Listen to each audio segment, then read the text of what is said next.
దేవుని ఆత్మ ప్రత్యక్షత అనేది దృష్టి.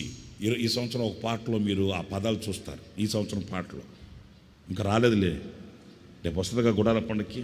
ప్రార్థన చేయండి.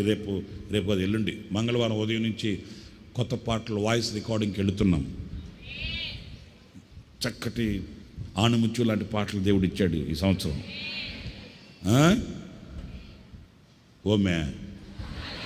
ఓమే కాదు,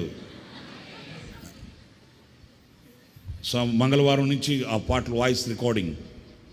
మీరంతా బాగా ప్రార్థన చేస్తున్నారని నేను అనుకుంటున్నాను. ఈ సంవత్సరం ఒక పాటలో ఆ పదాలు ఉంటాయి. ఏమని? నేను కన్న కలలన్నీ నీ కనుడితో చూశానయ్యా, నా కళ్ళతో కాదు. ఎన్నో కలలు కంటున్నాను నేను. ఏం కలలు కంటున్నావు? పరలోకానికి వస్తాను, నాకు అక్కడ సియోను ఉంది, సియోను శిఖరాన కూర్చుంటా, సియోను శిఖరాన సిలువ సితార వాయిస్తా. ఇవన్నీ కళ్ళే. ఈ కళల్ని నేను నా కళ్ళుతో చూడట్లే. నా కనులతో చూస్తే ఇంపాసిబుల్, జరగవు ఇవన్నీ. నేను కన్న కళలన్నీ నీ కనులతో చూస్తున్నా. ఎందుకనంటే నీ కనులతో చూసే ఆత్మ అభిషేకాన్ని నేను పొందుకున్నా.